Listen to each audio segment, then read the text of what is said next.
What's up everyone and welcome back to the MMA Zone. Today, let's get started with Max Holloway reveals huge change following UFC 308 loss. Following Max Holloway's jaw-dropping loss at UFC 308, there's been plenty of speculation regarding the legend's future and if his days fighting at featherweight are over. And before we continue, make sure to leave a like on the video to help support the channel. Recently, Blessed announced that he is indeed closing the book on 145. Holloway faced featherweight champion Ilia Topuria at the recent event and was ultimately knocked out by the rising superstar in the third round. Since Blessed has lost his last 4 title fights, immediately there was talk about whether he might move up to lightweight. Well, in a recent video that went up on Holloway's YouTube channel, the former featherweight champ confirmed that he's done cutting to 145.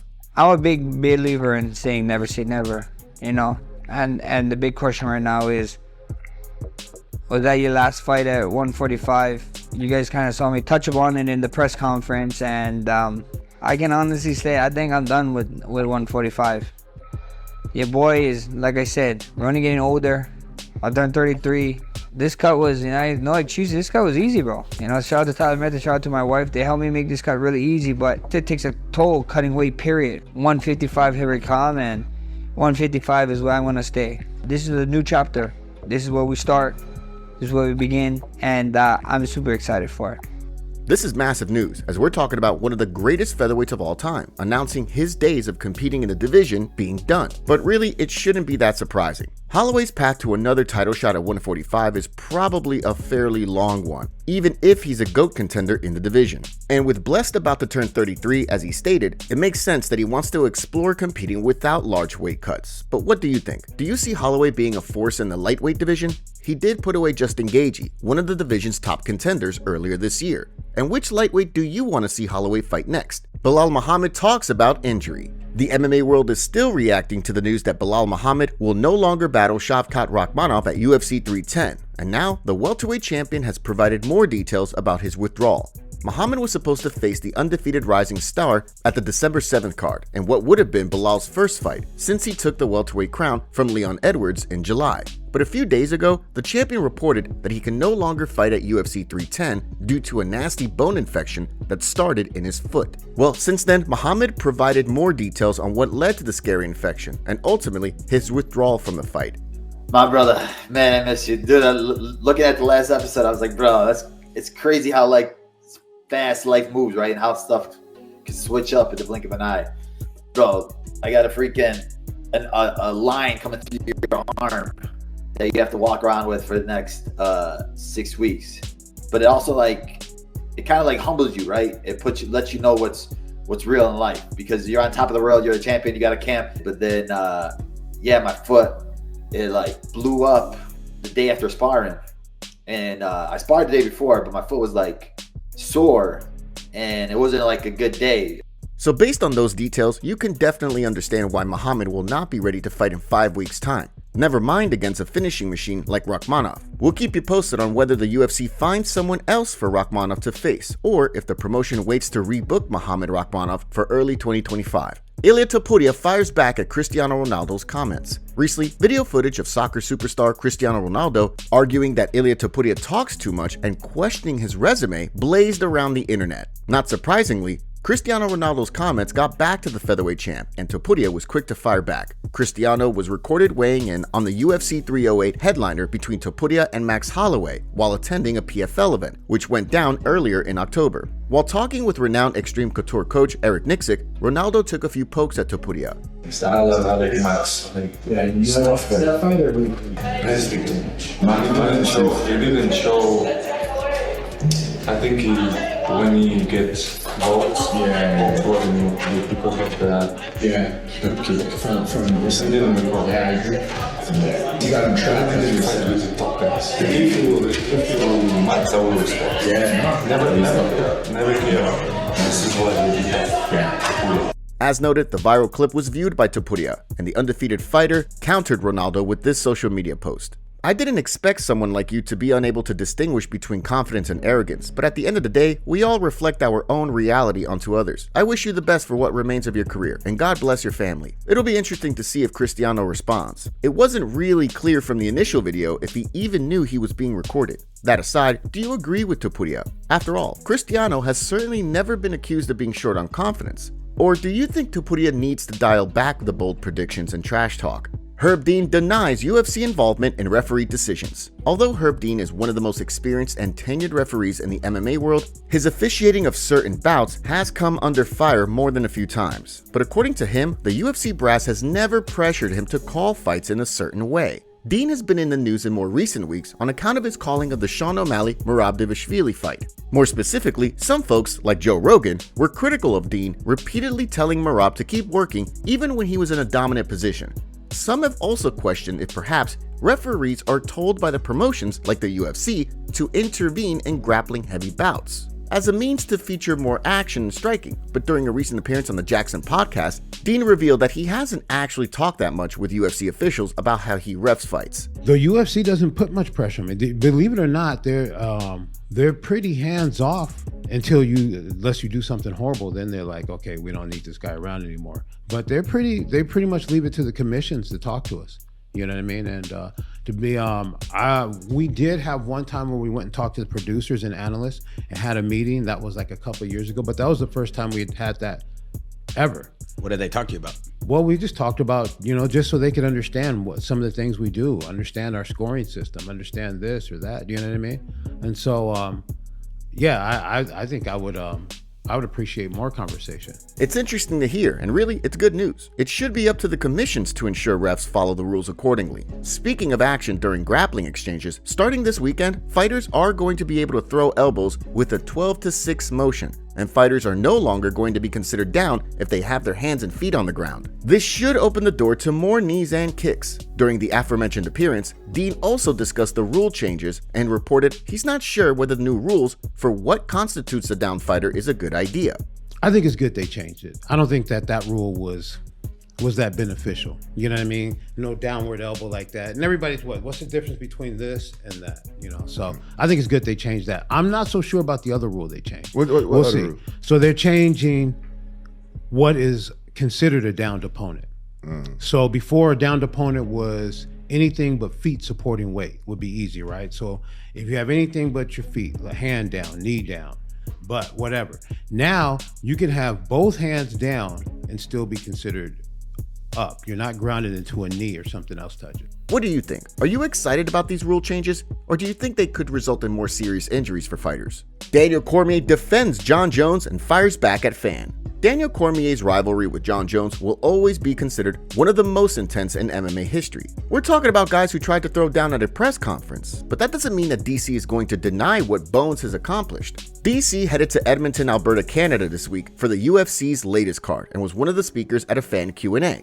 At one juncture, a fan asked Cormier what he thinks is the greatest moment of Jones' career, before also asking the legend what it feels like to be the son of Jon Jones, a cheeky nod to the fact that Cormier was unable to defeat Jones in 2 fights. Well, DC proceeded to heap praise on Jones before firing back at the fan. One of the greatest moments, he's beat a lot of guys, man. The amount of champions that Jon Jones has beaten over the course of his career is very impressive. The guy has been a champion for a long time. He's done a great job. And it will suck whenever he's gone, because the game is better when you have fighters like that in it. Unfortunately, there's been a lot of times where he hasn't been in it because of the things that he's done. And on a lighter note, you. Later in the Q&A, Cormier was also asked about the current state of his relationship with Bones. While the two used to be fierce rivals, in more recent years, Jones has repeatedly been respectful to Cormier, and tension between the two seems to be much lower. But even if that's true, Cormier made it clear he and Jones will never be BFFs. We aren't great, and I don't think that we ever have to. I think people need to stop longing for the perfect happy ending. Guys don't have to do what Mike Tyson and Evander Holyfield did. It can be okay to just be okay with us being as we are. And I'm fine with it, so you guys should be too.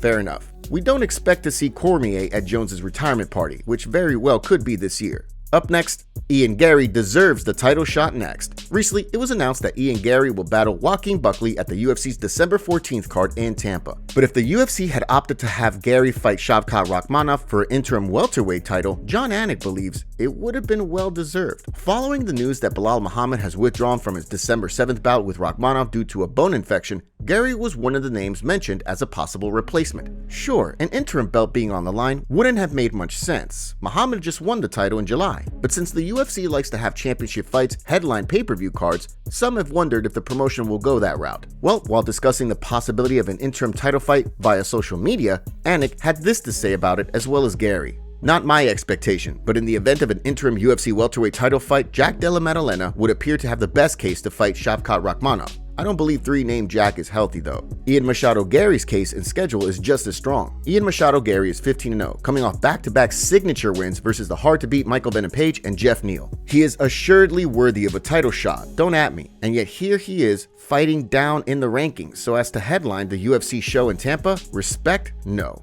What do you think of Anik's take here? Would you have been okay if the UFC had originally decided to have Garry fight Belal next? Or if they put up an interim belt for a Rakhmonov-Garry fight? Alex Pereira breaks silence on movie role. If for some reason you need more evidence that Alex Pereira is becoming a huge star, well, recently Poatan announced he's going into the acting business. Over the past 2 calendar years, Pereira has won both the UFC's middleweight and light heavyweight titles and put away the likes of Israel Adesanya, Yuri Prochazka, twice, Jamal Hill, and most recently, Khalil Roundtree.